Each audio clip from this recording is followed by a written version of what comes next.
네. 우리가 지난주에 왜 나병 환자인가 라는 제목으로 같이 말씀을 나눴는데 어디 기억을 하는지 볼까요? 왜 예수님은 산상수훈을 다 마치시고 왜 나병 환자를 먼저 치료하셨다고 하셨죠? 유대인들이 나병 환자이기 때문에. 또 이게 떨어졌어요. 말하자마자 떨어졌어요. 분명했는데 왜 나병 환자였다고 했죠? 듣고 있던 사람이 누구였어요? 유대인들. 율법을 지켜서 의롭다고 하는 유대인들이었어요.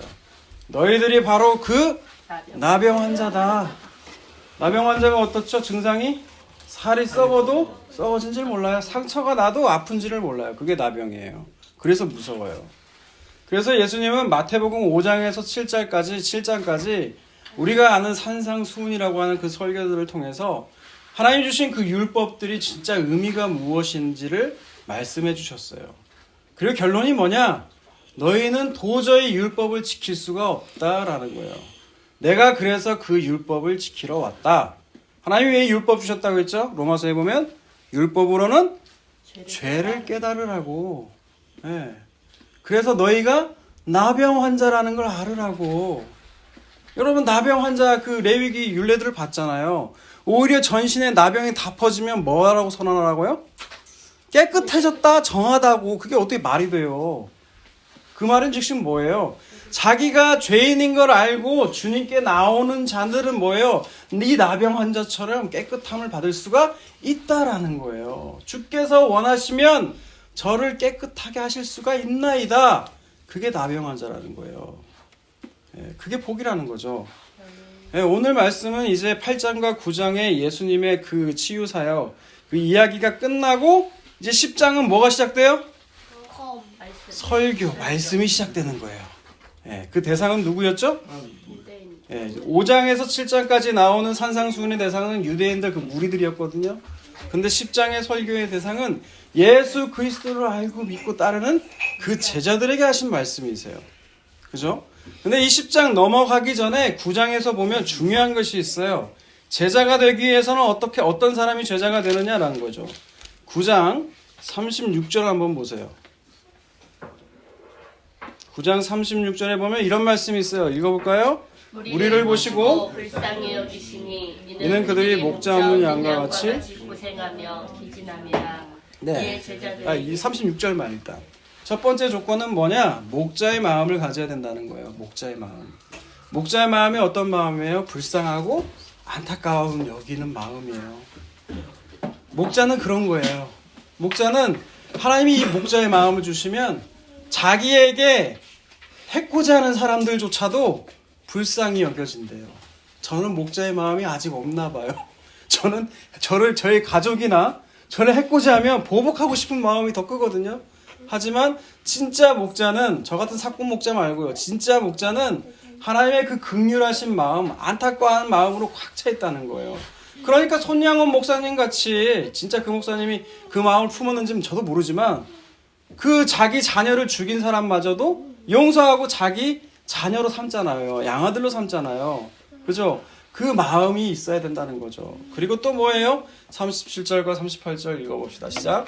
이에 제자들에게 이르시되 추수할 것은 많되 일꾼이 적으니 그러므로 추수하는 주인에게 청하여 추수할 일꾼들을 보내주소서라 하시니라. 이 바로 추수하는 일꾼이 바로 제자거든요. 근데 추수라는 게 어떤 동작이죠? 예리한 낯을 가지고 딱 낯을 가지고 곡식을 베는 거죠. 그 장면이 여러분 먼저 떠오르잖아요. 그 말이 뭐예요? 곡식은 땅에 묻어있죠. 그 땅으로부터 배임을 당하는 거예요. 이 땅에 썩어질 것들로부터 배임을 당하는 사람들, 이 땅에 있는 것이 가치가 없고 그런 자들이 바로 하나님 나라를 소망하는 자들이, 주님 안에 손에 든 자들이 바로 이 제자라는 거예요.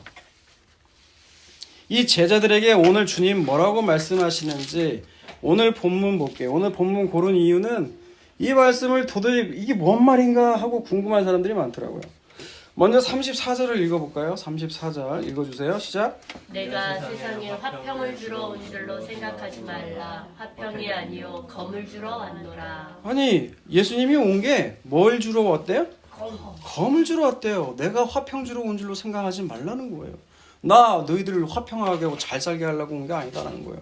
아니 산상수훈에서는 아니 화평케 하는 자는 하나님의 아들이라 일컬음을 받을 것이오라고 당신이 말씀하셔놓고 나는 화평을 주러 온 게 아니라는 거예요. 뭘 주러 왔다고요? 검은 언제 써요? 싸울 때 써요. 싸울 때 사람을 죽이고 싸울 때 쓰잖아요. 그렇죠? 아니 왜 예수님은 이렇게 검을 주셔 오셨나? 그리고요 여러분 이 말씀이요 계시록 6장 4절에 가보면 이와 비슷한 말씀이 또 있어요. 계시록 6장 4절 한번 볼게요. 계시록 6장 4절은 제가 오늘 말씀 다시 정리하다가 그걸 찾았거든요. 주석이 아니죠. 있어요. 6장 4절을 읽어보면 제가 읽어드릴게요. 그 둘째인 일곱 나팔 일곱 대접 아시죠? 요한계시록에. 안 읽어봐서 모르지. 요한계시록 나중에 그 강의할 때 본공부할 때 이 부분 더 볼 건데 이 둘째인을 뗄 때 그 말씀이 있어요. 그게 뭐냐면 내가 4절인데 6장 4절에 이런 말이 있어요. 이에 다른 붉은 말이 나오더라. 그때 여러분 요한계시록 영상 봤었죠? 영화 봤었죠? 네. 막 인을 떼니까 막 백마가 나오고 막 붉은 말 나오고 검정 말 나오고 푸른 말 나왔죠? 네. 그죠? 이 둘째 인을 떼니까 붉은 말이 나왔는데 그거 뭐라고 하냐면 그 탄자가 허락을 받아 땅에서 화평을 제하여 버리고 서로 죽이게 하고 또 큰 칼을 받았더라. 이 말씀이 나와요. 이게 전쟁이거든요. 왜 그런가 했더니 이 말을 들은 유대인들이라면 놀래요. 왜? 우리는 한 번도 화평을 누려본 적이 없거든요. 유대인들은. 여러분 생각을 해보세요. 다윗 때 아무리 잘 살았다고 하는데 다윗 때는 전쟁 때문에 발음이 안 돼. 정복 전쟁 때문에 사람들이 나가서 싸우고 죽었단 말이에요. 그 다음 왕 솔로몬 때는요 막대한 세금을 걷어들였어요. 성전 짓는다고. 그리고 그 다음에 왕들은 말씀에 순종 안 해요. 뭐 간혹가 순종하는 왕도 나오긴 하지만 정말 말씀대로 다 순종하는 온전한 왕은 없다 이 말이에요. 그래서 언약의 저주대로 어떻게 돼요? 남북이 남유다와 북이스라엘이 다 망하고 말잖아요. 그게 결론이에요 사실. 그러면 이들이 버틸 수 있었던 것은 뭐냐면 포로 생활에서 버틸 수 있었던 게 뭐냐면 메시아가 오면 이 땅에 진짜 화평이 찾아와서 우리가 그 화평을 누리고 정말 다윗 왕국 때처럼 우리가 전성기를 누릴 것이라는 그런 기대를 누가 갖고 있었어요? 이 말을 유대인들이라면 제자들이라면 다 하고 있었어요. 그걸 한번 보자고요. 이사야서 9장 5절에서 7절 보세요. 화면에 띄워져 있어요. 읽어봅시다. 시작. 어지러이 싸우는 군인들의 신과 피 묻은 겉옷이 불의 섭같이 살라지리니 이는 한 아기가 우리에게서 났고 한 아들을 우리에게 주신 바 되었는데 그의 어깨에는 정사를 메었고 그의 이름은 기묘자라 모사라 전능하신 하나님이라 영전하시는 아버지라 평강의 왕이라 할 것임이라.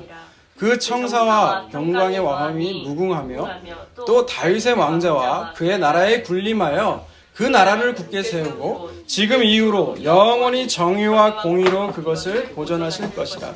만군의 여호와의 열심히 이를 이루시리라. 아멘. 네, 메시아가 평강의 왕으로 오셔서 그 평강의 더함이 무궁하고 다윗의 왕자의 메시아가 군림할 거라는 거예요. 영원히 정의와 공의로 다스릴 거라는 거예요. 여러분 이런 말씀 들으면 기대가 되죠. 우리가 이제 드디어 메시아가 오면 이 땅에 진짜 평화가 이루어지는구나. 이스라엘 사람들이 다 그 생각을 먹었단 말이에요. 제자들도. 스가랴서 9장 9절에서 10절 볼게요. 읽어볼까요? 시작. 시온에 따라 크게 기뻐할지어다. 예루살렘에 따라 즐거이 부를지어다. 보라, 내 왕이 내게 임하시리니 그는 공의로우시며 구원을 베푸시며 겸손하여서 나귀를 타시나니 나귀의 작은 것 곧 나귀 새끼니라. 내가 예브라임의 병거와 예루살렘의 말을 끊겠고 활도 끓이니 그가 이방 사람에게 화평을 전할 것이요 그의 통치는 바다에서 바다까지 이르고 유브라데 강에서 땅끝까지 이르리라. 아멘. 메시아의 모습이 말이 아니라 나귀 새끼를 타고 오신다는 거예요. 전쟁이 끝나고 이방인에게도 화평을 전하여 그의 통치가 땅끝까지 이르게 될 거라는 거예요. 이러니 그들이 기대했던 메시아의 모습은 이제 로마를 비롯한 자기 둘러싼 압제라는 로마를 비롯한 모든 이방 세력을 멸하시고 다시 다윗의 왕국을 영원 세세토록 다스리실 그 메시아를 이 사람들이 기다려왔다는 거예요. 그러나 아까 스가랴서 말씀을 읽은 것 같이 이방에까지도 그의 화평이 전해지는 부분은 이들은 듣기를 안 한 거죠.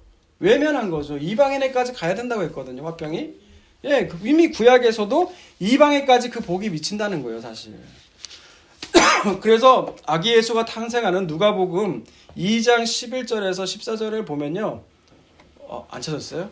그 부분은 2장 14절만 보면 되는데 여러분이 다 알 거예요. 하늘에도 평화, 땅에도 평화 뭐 있잖아요. 그죠? 이 땅에서는 하나님이 기뻐하시는 사람 중에 평화로다라는 구절이 있어요. 이 말이 뭐냐? 하나님을 기뻐하지 않는 사람에겐 그게 평화의 소식이 아니라 심판의 소식이 될 거라는 거예요. 2장 14절 나중에 한번 보세요. 그 맥락에서 오늘 34절을 보면 예수님이 화평이 아니라 검을 주러 왔다는 말은 이 말이 대체 뭘까요? 예수님을 기뻐하는 자에게는 화평의 소식이지만 예수님 오심을 기뻐하지 않는 자들에게는 분열과 심판의 소식이 오는 거라는 거예요. 모든 것이 예수 그리스도를 중심으로 나뉘어지게 될 거라는 것이 검을 주러 왔다는 그 뜻이라는 거예요. 여러분 오늘 본문 넘어가서요. 35절과 36절을 한번 보세요. 읽겠습니다. 시작. 내가 온 것은 사람의 그 아버지와 딸이 어머니와 며느리가 시어머니와 불화하게 하려 함이니 사람의 원수가 자기 집안 식구리라. 아니 이 말씀은 또 뭐예요? 예수님이 오면 분열이 일어나기 시작하는데 바로 뭐라는 거예요? 사람이 그 아버지와 딸이 어머니와 며느리가 시어머니와 불화하게 된다는 거예요. 근데 굳이 예수님이 안 오셔도 이 말씀이 이루어진 집들이 많을 거예요. 딸하고 엄마하고 사이가 안 좋고요. 며느리와 시어머니가 안 좋고요. 아들과 아버지가 사이가 안 좋은. 굳이 예수님이 안 와도 이 말씀이 이루어진 집들이 있을 거예요. 그런데 예수님이 오게 되면 이렇게 나뉘어지게 된다는 거예요. 누구 때문에? 예수님 때문에 나뉘어진다는 거예요. 그래서 이렇게 되는 것은 뭐예요? 기존의 모든 질서가 사람들 중심이었다는 거예요. 예수님 오기 전에는. 그렇기 때문에 화평이 뭔지 평화가 뭔지를 몰랐어요. 그런데 예수님이 딱 오게 되니까 예수님 중심으로 세계가 다 재편되니까 어떻게 돼요? 이제 불화가 오게 될 거라는 거예요. 실제로 예수님을 안 믿는 집에서요. 예수님을 믿는 초신자가 나오면 그 집이 그 사람 때문에 온통 난리 나는 걸 보게 돼요. 간증을 통해서 보게 되면. 너 나가기만 해봐라. 너는 내 손에 죽는다라는 집도 있고 많거든요. 그런데 왜 예수님 중심으로 통일되느냐? 이걸 보여주는 본문이 있어요. 말씀이 에베소서 맞나요? 에베소서 1장 7절에서 10절까지 한번 볼게요. 읽습니다. 시작. 우리는 그리스도 안에서 그의 은혜의 풍성함을 따라 그의 피로 말미암아 속량 곧 죄사함을 받았느니라. 아멘. 뭐라고요? 우리는 그의 피로 말미암아 속량, 랜덤이죠. 영어로 하면 죄사함을 받았다는 거예요. 예수님께서 피 흘리심으로 말미암아. 근데 그 목적이 있다는 거예요. 8절부터 10절 한 번 더 읽죠. 시작. 그가 모든 지혜와 총명을 우리에게 넘치게 하사 그의 뜻의 비밀을 우리에게 알리신 것이요 그의 기뻐하심을 따라 그리스도 안에서 때가 찬 경륜을 위하여 예정하신 것이니 하늘에 있는 것이나 땅에 있는 것이 다 그리스도 안에서 통일되게 하려 하심이라. 아멘. 목적이 뭐라는 거예요? 우리가 죄사함을 받은 목적이 뭐라는 거예요? 하늘에 있는 것이나 땅에 있는 것이나 다 그리스도 안에서 통일되게 하려 하심이라.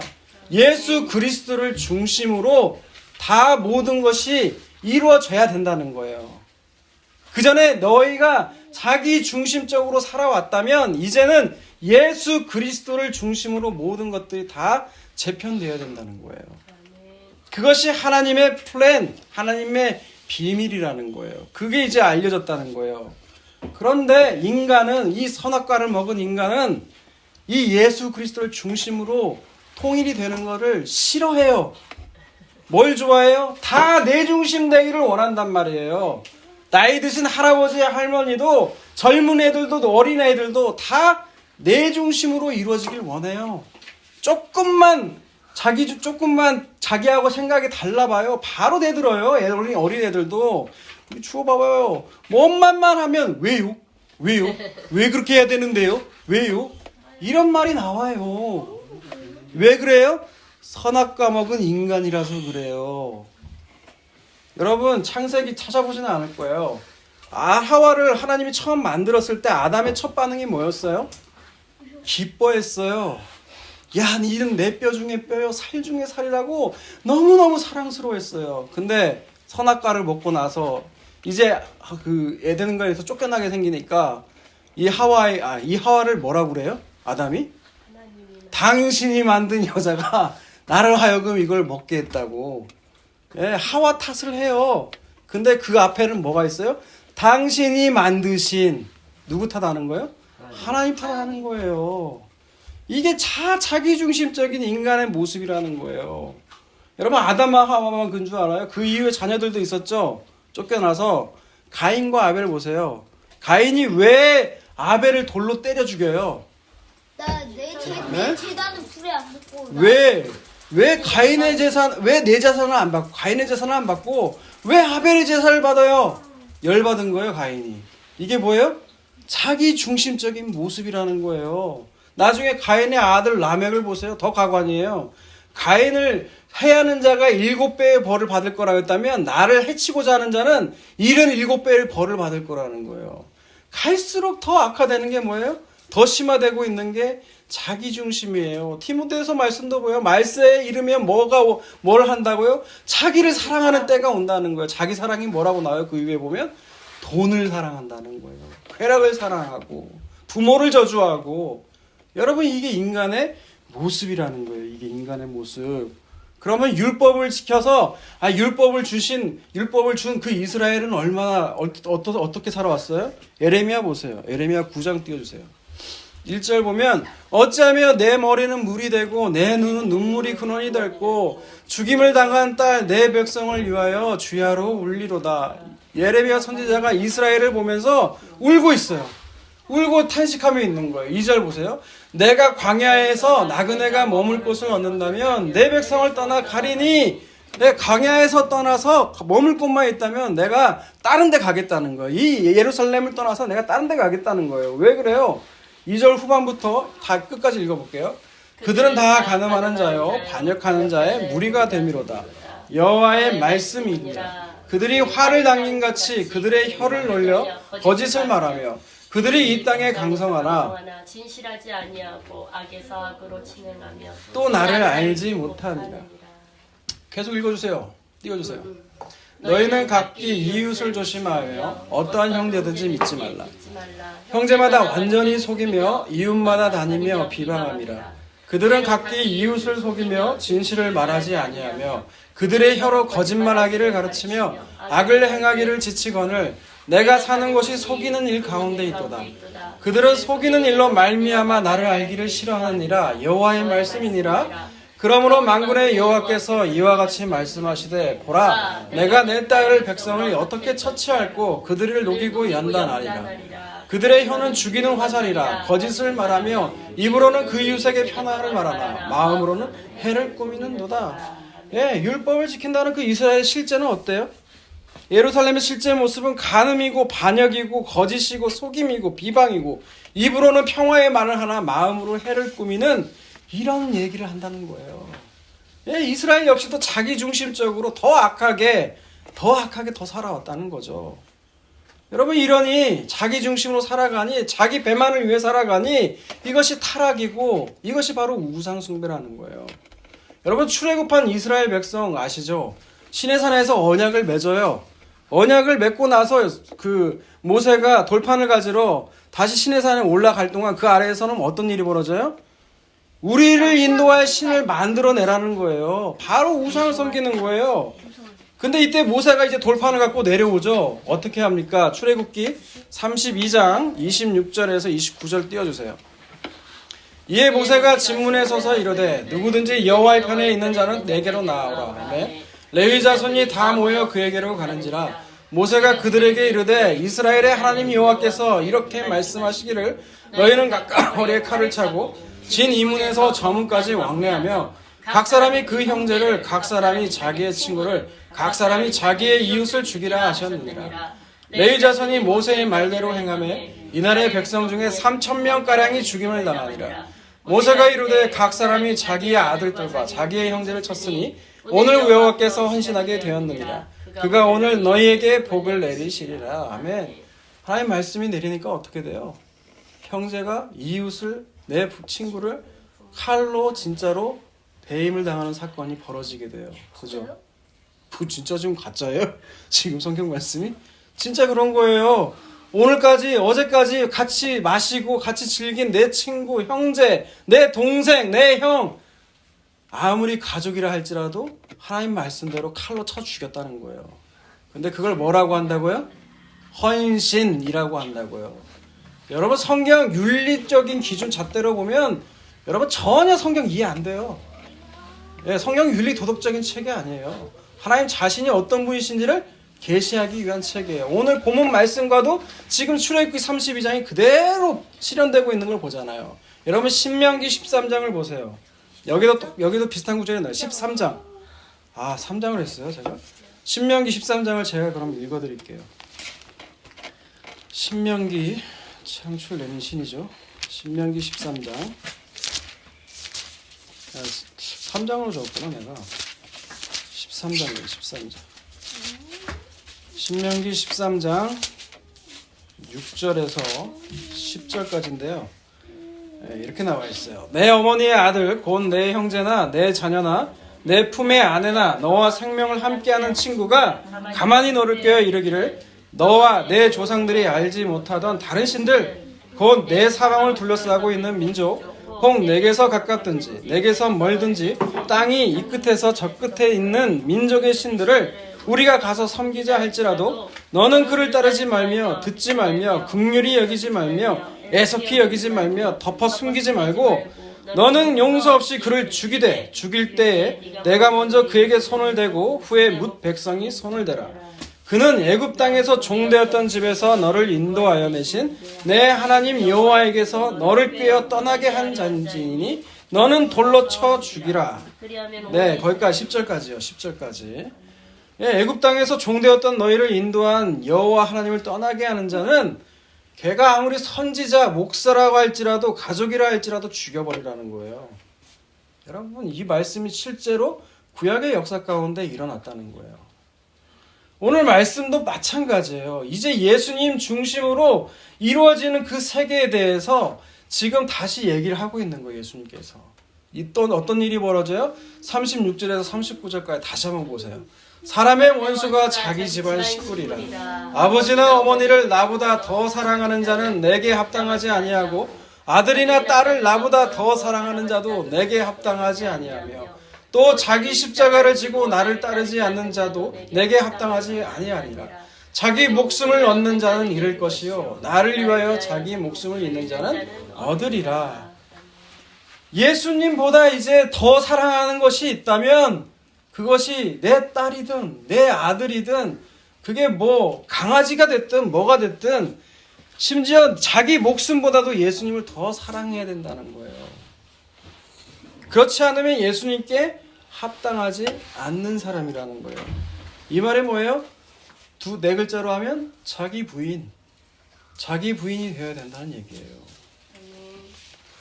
여러분 마태복음 12장을 한번 보세요. 마태복음 12장 46절부터 보면 예수님께서 무리에게 말씀하실 때 어머니와 동생들이 예수님께 말하려고 밖에 섰었어요. 한 사람이 예수께 여짜오되 보소서 당신의 어머니와 동생들이 당신께 말하려고 밖에 서 있나이다 하니 말하던 사람에게 대답하여 이르되 누가 내 어머님이며 내 동생들이냐 하시고. 네, 여기까지 볼게요. 예수님을 찾아왔어요. 동생들이 어머니들이 와서 어머니들이 아니죠. 어머니와 동생들이 왔어요. 예수님께 말하려고 밖에 섰어요. 보세요. 예수님 뭐라고 그래요? 누가 내 어머니고 내 동생이냐는 거예요. 어디 있는데? 내 어머니와 내 동생이 지금 어디 있는데? 진짜 보면 예수님 못 듣죠? 네. 진짜 엄마하고 동생들이 왔는데 어디 있는데? 내 엄마 내 동생이 아니라는 거예요. 근데 예수님 진짜 말은 뭐예요? 49절 50절 띄워주세요. 손을 내밀어 제자들을 가리켜 이르되 나의 어머니와 나의 동생들을 보라. 누구든지 하늘에 계신 내 아버지의 뜻대로 하는 자가 내 형제요 자매요 어머니라 하시더라. 아멘. 어떤 사람만이? 아버지의 뜻대로 하는 자가 바로 내 형제요, 자매요, 그 사람이 내 어머니라는 거예요. 그럼 아버지의 뜻은 뭐예요? 아버지의 뜻은 뭐예요? 하나님 아버지의 뜻은? 하나님 아버지의 뜻은 뭐예요? 예수 그리스도를 믿고 따르는 거죠. 자기 부인을 하고. 여러분 베드로도 자기 버렸어요. 여러분 베드로 만만하게 보지 마세요.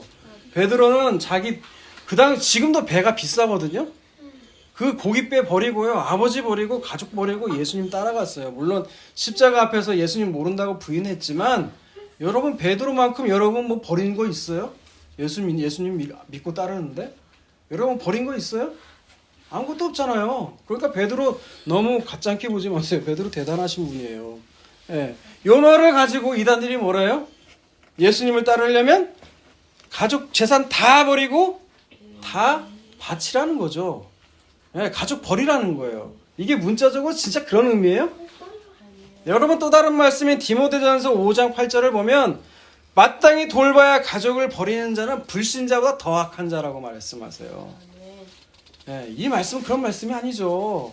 예, 이 말씀은 다 자기 부인에 관한 말씀이에요. 예수 그리스도 중심으로 모든 관계가 이루어져야 된다는 거예요. 모든 것들이. 예수님이 자기가 사랑하는 가족보다 더 사랑해야 되고 이런 모든 것들이 자기 자신보다도 심지어 더 사랑받게 합당하신 분이 예수님이세요. 그러려면 어떻게 해야 돼요? 자기 부인이 이루어져야죠. 근데 자기 부인 여러분 할 수 있어요? 없어요? 없어요. 내 스스로 자기 부인 못해요. 우리는 자기를 사랑하지 자기를 부인하지 못해요. 마이 와이프가 아니라 농담 못 알아듣시는구나. 자기 부인이 아니라 뒤늦게 왔어요? 아니 내가 말한 거. 내 자신은 사랑하지 내 자신을 부인하지 못해요. 그러니까 예수님이 어떻게 하세요? 우리 하나님께서 우리에게 고난을 주세요. 어떻게? 정말 끔찍한 고난을, 힘든 고난을 줘요.